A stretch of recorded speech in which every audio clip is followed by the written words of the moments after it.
So we're going to talk about, in this video, whether it's a sin not to tithe. Does God get mad at us if we don't tithe? And then we're going to take a look at some common questions about tithing that we get all the time at the very end. Let's get started. Let's get going. Let's get going. Okay, really quick, the definition of a tithe. Yeah, what is that? You know, a tithe in the Bible, in the Greek, means setting aside a tenth. So point number one. Yes. People might say, you know, does God really expect us to tithe? And your answer. Well, I just had to pause for a moment. And my answer personally would be yes. I mean, yes, he expects us to tithe. If you look back through the entire Bible, I mean, tithing was just a standard way of life in biblical times. I mean, there's this amazing verse, okay? Now, I really want you guys to pay attention to this verse. This is a verse worth memorizing. So the verse is found in Malachi 3:10, and Malachi is the last book of the Old Testament. So it says, and this is God speaking, "Bring the whole tithe into my storehouse, that there may be food in my house." Now, listen to this, okay? "Test me in this, says the Lord Almighty, and see if I will not throw open the floodgates of heaven and pour out so much blessings that there will not be enough room enough to store it." Wow. Okay, so this to me is fascinating. Yeah. Okay, so all through the Bible, it says, "Thou shalt not test the Lord your God," right? Don't test me, don't test me. I mean, and I have a couple places like in Matthew 4:7, Deuteronomy 6:16, Isaiah 7:12, it says, "Do not test the Lord your God," right? There is only one time that God says to test him in the entire Bible, and that's on tithing. Yeah. Isn't that just amazing? That's amazing. And the neat thing about this, that he says, "Test me on this. Bring in the tithe, give me a tenth of what you make, and see if I don't just open up the floodgates of heaven for you." We as Christians miss that. I think, so probably a lot of you are, boom, right off the bat thinking, yeah, cha-ching, it means I get more money. Right. That is not it. That is, God and money are just opposite. Yeah. Okay, so it's not about that, but it's about the blessings in your life, the joy, the peace. And yes, of course, God is going to provide for you. Yes. So to answer this question, yes, God expects us to tithe. But the tithe, you know, I really get the sense, tithing is not about God. It's about us.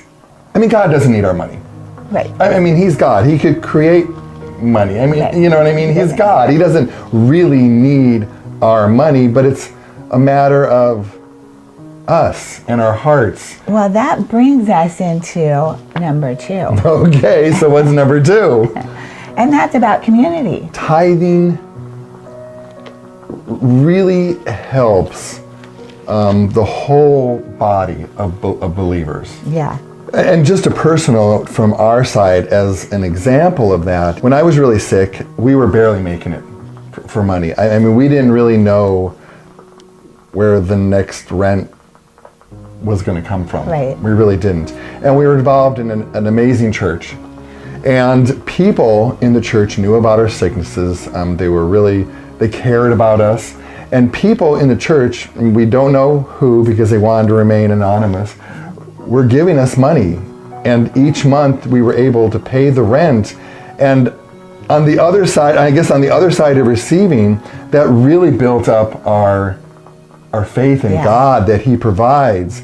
So by you guys tithing and helping the community, you are actually being the miracle for someone else that will increase their faith and help them get closer to God and believe that there is a God. He does love me and he does provide for me. Yeah. And it all starts with you and tithing. It's just so much more than just giving God money. It really is. And I think, much. you know, and that's just a really good point. I think people get really wrapped up with like, well, you know, I got to tithe. I mean, I got to do my 10% because God says so. But you guys got to realize it's so much more than just tithing. You have to remember that it's a privilege. Yeah.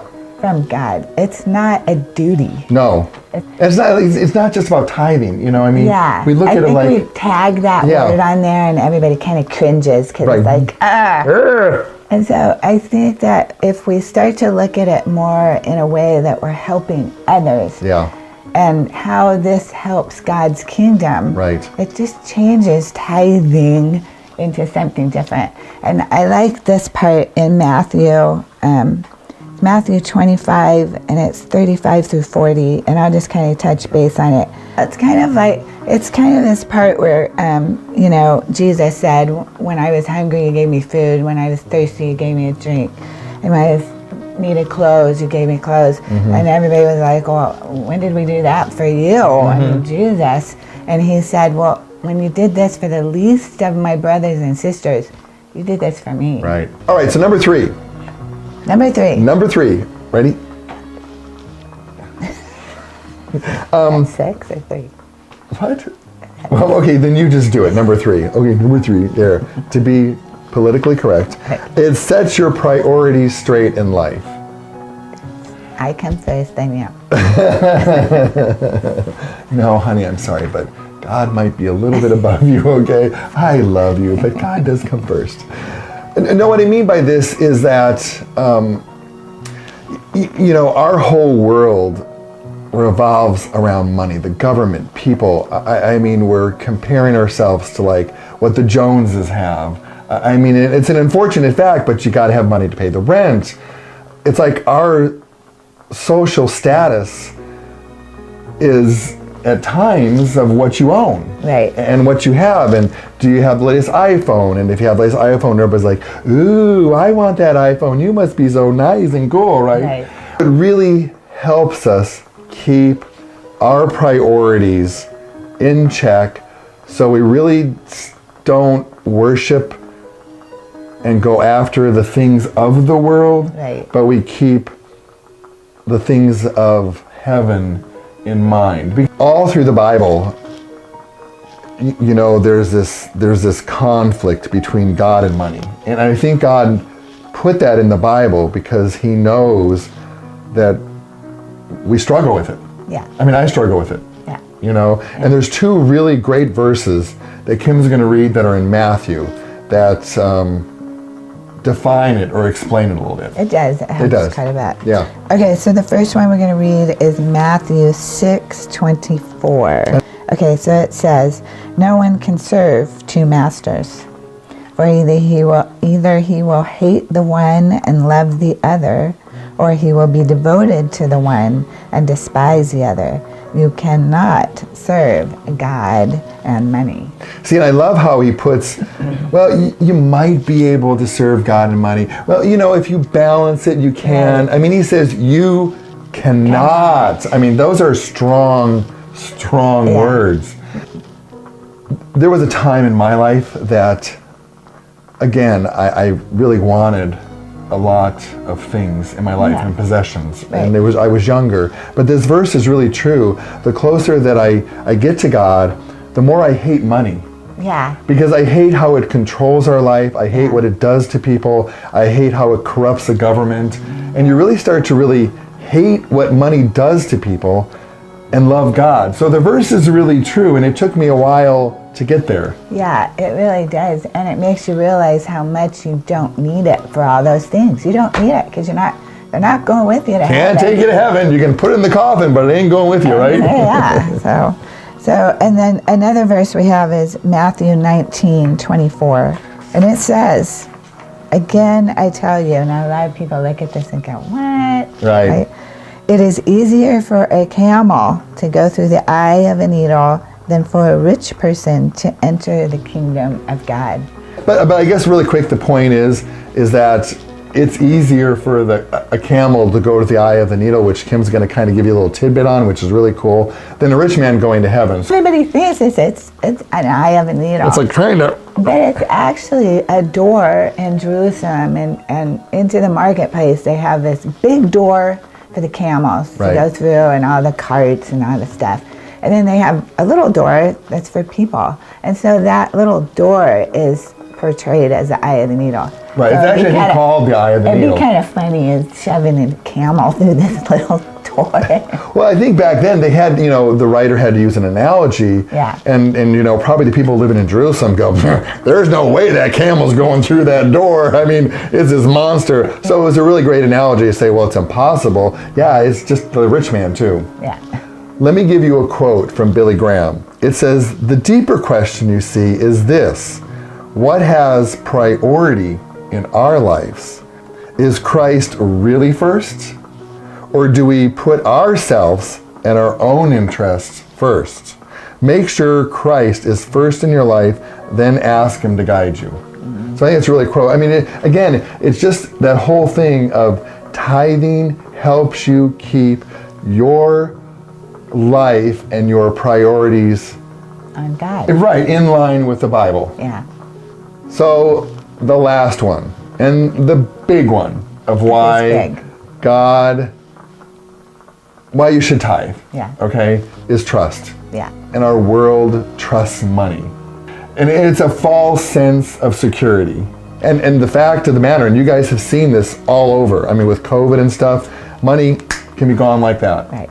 So if you put all of your trust in your money and your wealth and your possessions, they're gone in a second. I mean, they can be taken away, but if you put your trust in God, that's eternal. He never goes away. He's eternal. So for us, I guess for us that really like our possessions and our money and we want to hang on to our money, tithing is a great way for you to expand your trust. Is that a good way of putting it? Yeah. For you to trust God that he's going to provide for you. I don't know, is that good? Test him.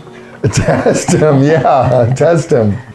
To give God money and you really maybe don't necessarily have it, or you're stressed out that you're not going to get it, but you trust God and giving him that money and then seeing him come through on the back end, man, and everybody says, how can I strengthen my faith? How can I get better with God? I mean, this is a way, because money is so important in our lives, to see God work in your life and come through, and you're like, oh my gosh, I mean, that was amazing. Yeah. And now your strength is this much bigger. And then you do it next time, and now it's this bigger. And pretty soon you wonder where the rabbit hole ends. And that has happened in our lives before, many times. Yep. So let me read a verse, then Kim's going to read a verse, okay? You can read it. No, I want you to read your verse. Your 2 Corinthians is much better. I'll read one, okay? So Matthew 6:21, this is a short verse. For where your treasure is, there your heart will be also. So do you trust money, right? Is that where your heart is? Or do you trust God? Well, Kim's looking that up. I always say that, but I have a thought. So you got a thought? So here's also another concept to help you with your trust. A lot of times, and you'll see this theme in the Old Testament, whenever they had a crop, right? Yeah. Or they did the crop or their cattle or whatever, they didn't wait until they paid the bills, paid Caesar, did all this other stuff, and then gave God the leftovers, right? Yeah. They gave him the first, boom. I mean, what they got, God got it first. Yeah. A tenth, whatever, he got it first, and then you pay the bill. And that's a lot of trust sometimes. Well, yeah. Because, if you're thinking, oh, I got a lot of bills going on, I got a lot of this, probably most of us, and I'm guilty too, is I'll pay all the bills and the groceries, and then I'll pay God. Right. And it takes a lot of trust to say, okay, I got my paycheck. Before I even spend anything on anything, God gets 10%. That's tough to do, but that's where the trust comes into play. Yeah. And that's very biblical, that God doesn't get your leftovers, he gets the first part of it. Yeah. Okay. So let me hear your really good verse, okay? This is a really good verse. Okay, this is the verse. 2 Corinthians 9:6-7 says, the point is this: whoever sows sparingly will also reap sparingly. Listen to this, guys. And whoever sows bountifully will also reap bountifully. Now, just really quick, this is repeated now the third time. Yeah. Malachi, the other verse in Proverbs about tithe and you're going to do it. And now another time. This is a theme. I always say this in the Bible. If you hear it once, pay attention. If it's repeated over and over again, God is saying, I want you to get this. Yeah. Yep. Right? Yes. May I proceed?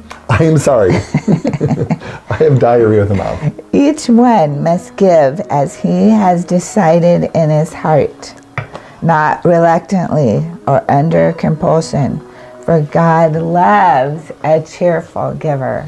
Yeah, that's another thing. Is again what you were saying. Don't do it because you have to. Right. Do it like you said. Do it because it's a joy. By tithing, you're participating in God's plan. Yeah. I mean, if a lot of you say, well, I want to be involved, I want to be with God, I want to do what he wants me to do, and I want to be a part of his plan. Tithing is a part of God's plan. It is, and absolutely. he changes lives with this. Yeah. Yeah. Let's answer some questions really quick. Do you want to answer some questions? I'd love to. Okay, so let's answer some questions. I love questions. Do you like questions? I do. Okay, so these are probably some common questions that you have. Okay, so like one, is tithing just for the church? I mean, do I have to just tithe to the church? No. Okay, very good answer. Do you want me to elaborate? Well, I would love for you to elaborate, Kim. Well, like we've been talking about, it really helps the community. Right. So it can be any kind of ministry. Something you love. It can be a person on the street, obviously, since we're talking about Jesus clothing and feeding the people on the street. I mean, it can be anything but it's typically tithing is about a Christian organization. Right. So I would add one thing is that if you are involved in a church, yes, I would give a portion of your tithing to the church. Absolutely. Because the pastor, I mean, they need your money to operate. But make it fun. I mean, we have adopted 5 or 6 kids. 5 kids from World Vision, prison ministries, Bibles Unbound. It's kind of like, what is the passion? What are you passionate about? Yeah, we always go for something that we're really passionate about because we want to love what we're giving to, right. and not like, oh, I better do it. Right. Next question. Next question. I think we kind of answered this.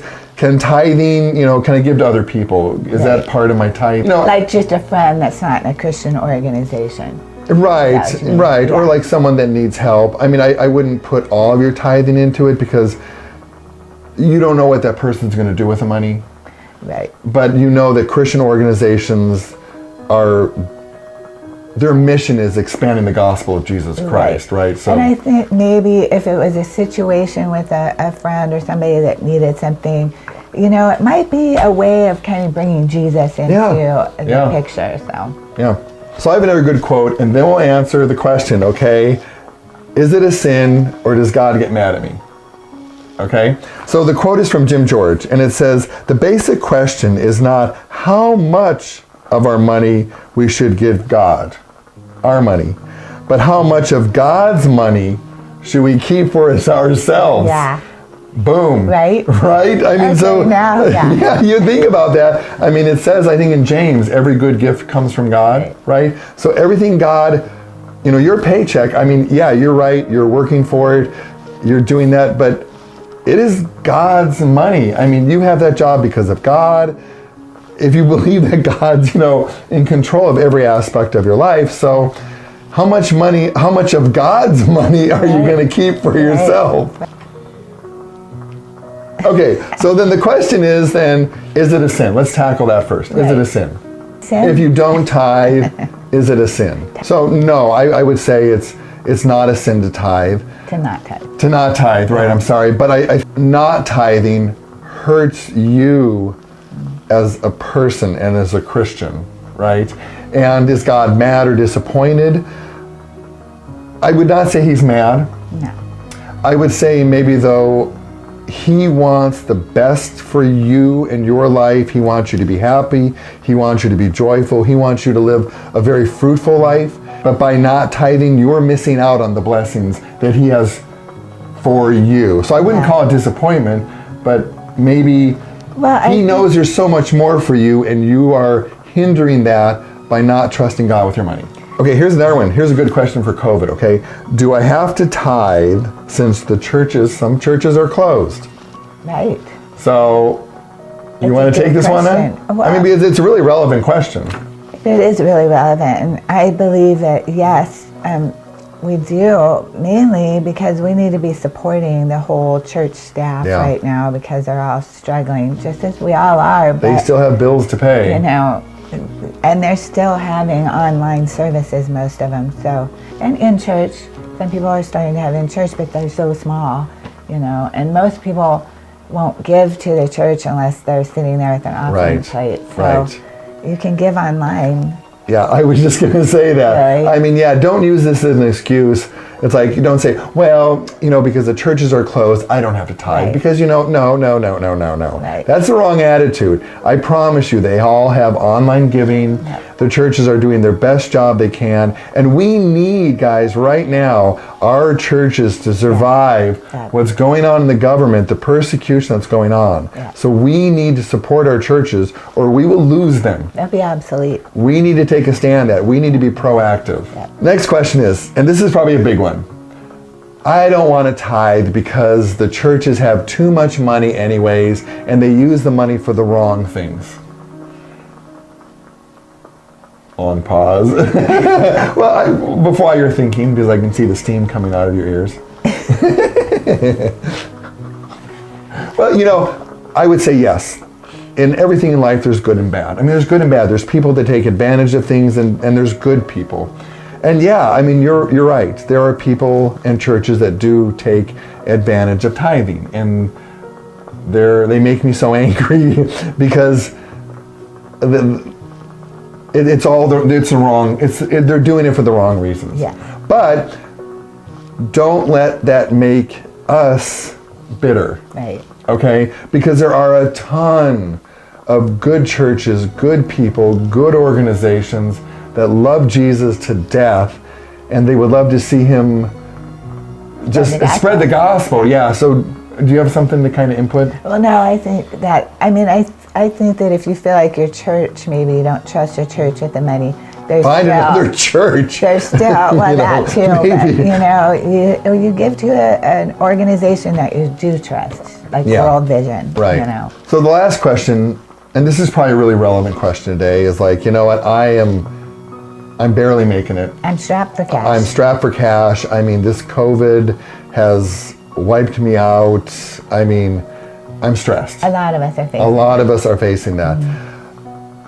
And, you know, maybe like giving a tenth isn't appropriate, or, you know, you need to build your faith, right, up to give a tenth, and then you'll see God come through. But a great story in the Bible of this is the widow's mite. And Yeah. why don't you tell that story? I love that It's a really story. cool story. So they're all in church and they're giving their offering, and of course all of the rich people come up and they put in a whole bunch of money, and then the poor widow comes up and she puts in one mite, Which I don't know the exact value, but it's probably like a penny. like not a lot, because It's all she had. It's Right. all she had.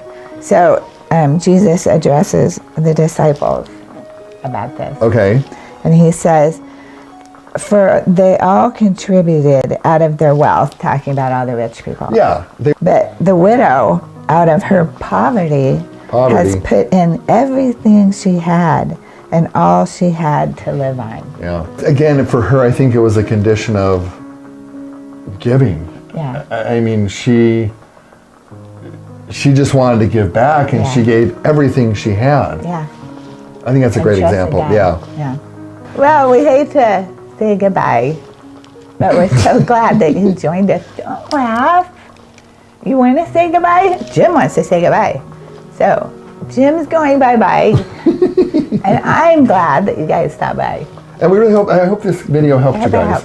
I hope, and really, you know, I would really encourage you, if you're on the fence about tithing, or you don't want to tithe because you're worried that you will not have the money down the road, and I get it, it's tough because our world revolves around money. Scary. Remember Malachi 3:10. Repeat that over and over and over again.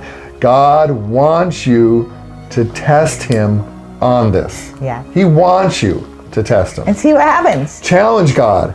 He threw the gauntlet to you. He says, test me. Okay, God, here I go. I'm going to test you. Don't be afraid, because he loves you. Yeah. And So, what? And what? and we love you too. And we love you too. Okay, so we'll see you guys in the next video. Bye. Bye-bye.